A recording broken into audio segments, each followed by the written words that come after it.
جانے جہاں کی لاسٹ ایپیسوڈ میں کیا ہوگا؟ کیا کشور خودکشی کر لے گی؟ کیا گلزیب کو پھانسی ہو جائے گی؟ کیا کبیر اور عالیہ کا باپ عالیہ کی مدد سے پکڑے جائیں گے؟ اور کیا ویورز کو شہرام اور ماہنور کی شادی دکھائی بھی جائے گی یا نہیں؟ تبریز کو اس کے کیے کی سزا مل گئی۔ گلزیب نے وہ کر دکھایا جو کسی نے سوچا بھی نہیں تھا۔ لیکن ہم نے آپ کو لاسٹ ایپیسوڈ کے ریویو میں بتا دیا تھا کہ تبریز گلزیب کے ہاتھوں مارا جائے گا۔ گلزیب نے عامر کا بدلہ لے لیا اور ساتھ ہی سب پر یہ راز بھی کھلا کہ گلزیب بیوی تھی تبریز کی۔ حالانکہ ہمارا یہ خیال ہے کہ ایٹ لیسٹ شہرام کو یہ بات پہلے سے پتہ ہونی چاہیے تھی۔ وہ پورے گاؤں میں اپنی کمپین چلاتا رہا، ہر بندہ شہرام کو جانتا ہے اور کسی نے شہرام کو یہ نہیں بتایا کہ تمہارا بھائی شادی کر چکا ہے۔ اور ایک دو بار تو عبدل کی باتوں سے بھی ایسا لگا کہ عبدل شادی سے باخبر ہے۔ خیر چھوڑیں، تبریز جیسا بھی تھا، تبریز اور گلزیب دونوں کے انجام پر افسوس ہوا، کیونکہ ان دونوں کریکٹر سے ویورز بن چکے تھے ماہنور اور شہرام کے کریکٹر سے بھی زیادہ۔ لیکن گلزیب کو پھانسی نہیں ہوگی، شہرام اور عبدل اس کو معاف کر دیں گے۔ تبریز کی موت کے ساتھ ہی کشور کی ساری زندگی کی جمع پونجی لٹ گئی۔ کیا کشور اب خودکشی کر لے گی؟ تو نیکسٹ ایپیسوڈ کے پرومو سے کچھ ایسے ہی وائبز آ رہے ہیں۔ پہلے تو یہ پتہ چلے گا کہ کشور حویلی سے لاپتہ ہے۔ شہرام جلدی سے گھر پہنچے گا اور ملازمین اسے بتائیں گے کہ بیگم صاحبہ حویلی میں نہیں ہیں۔ کشور یقیناً خودکشی کر چکی ہوگی، اب اس کی لاش حویلی میں سے ہی ملے، کسی خفیہ جگہ سے یا بیک یارڈ سے یا پھر کہیں اور سے، گھر کے باہر سے۔ کشور کی موت اب یقینی ہے، کیونکہ کشور نے نہ تو کسی سے معافی مانگی، نہ ہی اسے احساس ہوا، اور اگر احساس ہوا بھی اپنی غلطیوں کا تو اس کی انا اتنی بڑی ہے کہ وہ ان کو مان نہیں سکتی۔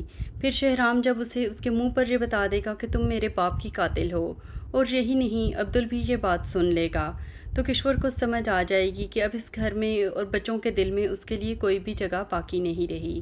دولت کی ہوس میں انسان کبھی کبھی ایسے مقام پر پہنچ جاتا ہے جہاں سے واپسی ناممکن ہو جاتی ہے۔ پھر کشور کا اس زندگی میں جو واحد ٹارگٹ یا انٹرسٹ تھا وہ تبریز تھا، جب وہی نہیں رہا تو وہ سب اب کس کے لیے کرے گی؟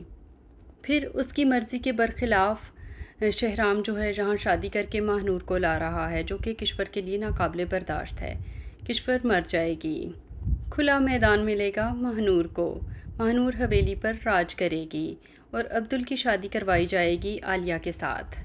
لیکن اس سب سے پہلے عالیہ کبیر اور اپنے فادر کی گفتگو سن لے گی، جس میں اسے سازش کا علم ہوگا جو کہ شہرام کے خلاف رچی گئی تھی۔ مطلب یہ کہ جس وقت تبریز کی موت ہوئی اس سے پہلے شہرام کو اڑا دینا تھا بم دھماکے سے، اور ایک سنائپر بھی شہرام کو ٹارگٹ کر کے بیٹھا ہوا تھا۔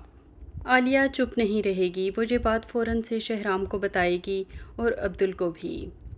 شہرام کبیر کو تو کبھی بھی معاف نہیں کرے گا، اور کبیر کو معاف کیا بھی نہیں جانا چاہیے کیونکہ وہ ابھی تک سدھرا نہیں ہے۔ جبکہ تبریز کی ڈیتھ والے سین میں ایسا لگا کہ عالیہ کے والد اپنے کیے پر شرمندہ ہیں اور وہ شہرام سے معافی بھی مانگ رہے تھے، تو ایسا لگتا ہے کہ شہرام انہیں معاف کر دے گا اور اس معافی کی وجہ سے عالیہ اور عبدل کا رشتہ بھی طے پا جائے گا۔ امید ہے کہ اب تو ہیپی اینڈنگ ہی ہوگی، ہیپی اینڈنگ کے راستے میں اب کوئی رکاوٹ نہیں رہ گئی۔ اس کے ساتھ ہی ہم امید کرتے ہیں کہ جو تھوڑی بہت کہانی بچ گئی ہے اس کی ڈریگنگ نہ کی جائے اور ایک ہی ایپیسوڈ میں نیکسٹ ویک میں کہانی کو وائنڈ اپ کر دیا جائے۔ اس ڈرامے سے حمزہ علی عباسی کو لے کر اور عائزہ خان کو لے کر جتنی امیدیں تھیں، افسوس کے ساتھ وہ پوری نہیں ہو سکیں۔ حالانکہ تبریز، گلزیب اور کشور کی پرفارمنس نے بہت زیادہ اس کہانی کو بچانے کی کوشش کی، اور کافی حد تک ان تین کریکٹرز کی وجہ سے کہانی میں ویورز کا انٹرسٹ بھی باقی رہا۔ سیکنڈ نمبر پر عبداللہ اور عالیہ کی سٹوری میں بھی ویورز کا انٹرسٹ قائم تھا۔ اگر ایک سٹوری ایسی تھی جس میں ہمارا انٹرسٹ نہیں تھا تو وہ تھی ماہنور اور شہرام کی۔ حالانکہ اس میں ٹویسٹ ایڈ کرنے کے لیے تیمور کا کریکٹر بھی ڈالا گیا، پھر بھی بات نہ بن سکی۔ آپ کو ڈرامہ اوور آل کیسا لگا ہمیں ضرور بتائیے گا کمنٹس میں۔